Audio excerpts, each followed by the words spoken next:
বিএনপির নেতৃত্বই ভালো বলতে পারবে বিএনপির পক্ষ থেকে কেন্দ্রীয়ভাবে কেন এই কর্মসূচিটি নেওয়া হয়নি, কেন সহযোগী তিনটি সংগঠন নিল এবং এই কর্মসূচি একটু বিলম্ব হলো কিনা আপনার কি মনে হয়? যখন ভারতের আগ্রাসন আধিপত্যের বাদের বিরুদ্ধে পুরো জাতি যখন ঐক্যবদ্ধভাবে প্রতিবাদ জানাচ্ছিল তখন দলীয়ভাবে বিএনপি কি আর একটু আগে সোচ্চার হওয়া উচিত ছিল কিনা আপনার কি মনে হয়? ধন্যবাদ আপনাকে, সম্মানিত আলোচককে।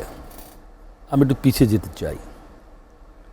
5 আগস্ট ছাত্র জনতার বিপ্লবের পর ফ্যাসিস্টের বিদায় হয়েছে।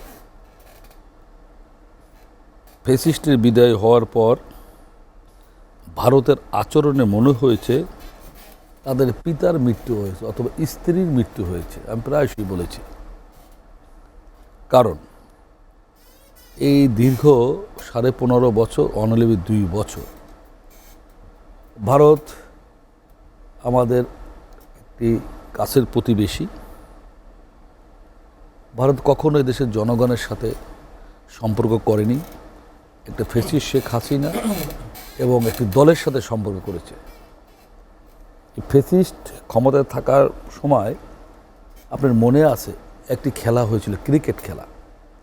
সেই খেলায় এদেশের মেজরিটি জনগণ ভারতের বিপক্ষে অবস্থান নিয়ে তারা উল্লাস করেছিল। তখনও ভারতের বোধগম্য হয় নাই যে দেশের জনগণের সাথে তাদের সম্পর্কে। কারণ কি? Double million offer Walton fridge কিনে পেতে পারেন 20 লক্ষ টাকা, রয়েছে কোটি কোটি টাকার নিশ্চিত উপহার। এই যে ব্যারিস্টার সাহেব যে কথা বলেছেন, ভারতের এই উপমহাদেশের বৃহৎ গণতান্ত্রিক রাষ্ট্র, তার আশেপাশে যে কয়টি ক্ষুদ্র দেশ রয়েছে, প্রতিবেশী কোনো দেশের সাথেই তাদের সম্পর্কটা ভালো যাচ্ছে না। এই যে সে বলেছে মালদ্বীপের ছোট্ট দেশ, তাদের সাথে সম্পর্কে পৃথিবীর মধ্যে একটি অন্যতম মেজরিটি হিন্দু কান্ট্রি বলতে নেপালকে বোঝায়, তার সাথে সম্পর্ক, একমাত্র হিন্দু রাষ্ট্র যেটি একমাত্র হিন্দু রাষ্ট্র, তাদের সাথে তাদের সম্পর্ক নেই। বাংলাদেশ একটি 71-এর মুক্তিযুদ্ধের সংগ্রামের বিনিময়ে দেশ স্বাধীন হয়েছে। এদেশের মানুষ স্বাধীন চেতা।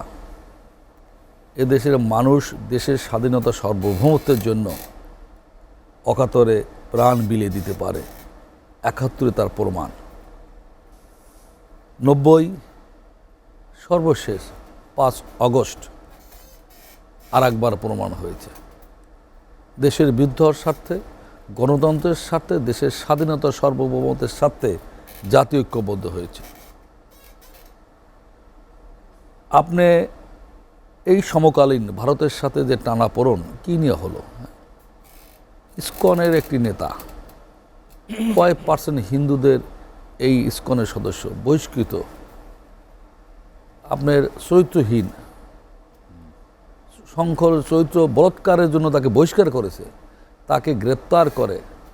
ভারতে যে মিডিয়া, এত বড় একটি দেশের মিডিয়া যে আচরণ করলো, এটা ভারতের নেহেরু, ইন্দিরা গান্ধী, গান্ধীর সেই ভারতের সাথে আর এই চরিত্র মেলে না। দুঃখজনক। আমি আপনাকে বলি, ভারতের কোনো মিডিয়া যদি বাংলাদেশ সম্বন্ধে মিথ্যা অপপ্রচার করে, কিংবা বাংলাদেশের মিডিয়া যদি অপপ্রচার করে, আমাদের 2 দেশের জন্য ক্ষতি। ভারতের সাথে আমাদের বিভিন্নভাবে সম্পর্ক, বাণিজ্য সম্পর্ক, যাতায়াত, আপনার চিকিৎসা, সকল সম্পর্ক। সেটা আপনি 5 তারিখের পর ভারতের, আপনি জানেন, ভিসা বন্ধ করে দিয়েছে তারা। কেন? কারণ কি? পতিত ফ্যাসিস্টকে কোনো দেশ জায়গা দেয়নি, একমাত্র ভারত দিয়েছে। আপনার একটা মনে আছে, দীর্ঘ 15.5 বছর আওয়ামী লীগ, বারবার আওয়ামী লীগের বন্ধুরা আমাদের সাথে যারা আলোচনা এসেছিলেন, তারা বলেছেন বিএনপি বিদেশ বসে ষড়যন্ত্র করে, তারেক সাহেব বিদেশ বসে ষড়যন্ত্র করে, ফেসবুকের দল বিএনপি। এখন আপনি কি বলবেন? এখন কোথায় বসে ষড়যন্ত্র হচ্ছে বলেন? ওয়েস্ট বেঙ্গলে পতিত শাসকের দুর্নীতিবাজ বলেন, যারা পালিয়ে গিয়েছে, তারা অপরাধ না করলে তো পালিয়ে যেত না। তারা কোথায় বসে ষড়যন্ত্র করছে? ফ্যাসিস্টের প্রধান শেখ হাসিনা কোথায় বসে ষড়যন্ত্র করছেন? শেখ পরিবারের 17 জন এমপি ছিলেন, মন্ত্রী ছিলেন, তারা কোথায়? এবং দেখেন যে 17 জনের দুর্নীতি। সেদিন আইন উপদেষ্টা বলেছেন দুর্নীতিবাস এই শেখ পরিবার, তারা কোথায় আজকে? ওখানে বিদেশি ষড়যন্ত্র করছে, তার এই ষড়যন্ত্রের সুযোগ করে দিচ্ছে কারা? ভারত।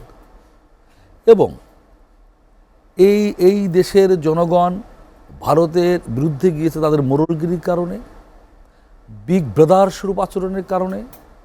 এই দেশের জনগণ এটা মেনে নেয়নি।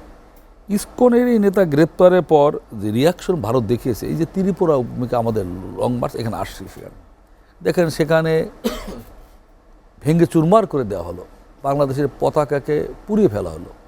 সেখানে পুলিশ উপস্থিত ছিল, বাধা দেয় নাই, একটা টিয়ার সেল ফোটে নেই, একটা রাবার বুলেট এখানে ফুটানো হয়নি।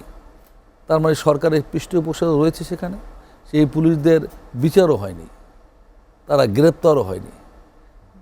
তাহলে এই দেশের জনগণ তো এটা মেনে নেয়নি।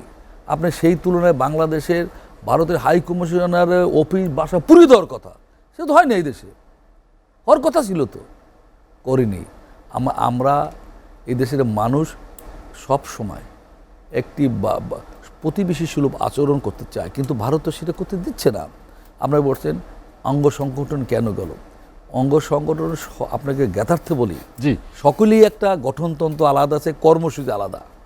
ছাত্রদল, স্বেচ্ছাসেবক দল, আপনার আমাদের যুবদল, এদের সবার এক গঠনতন্ত্র আলাদা, কর্মসূচি আলাদা।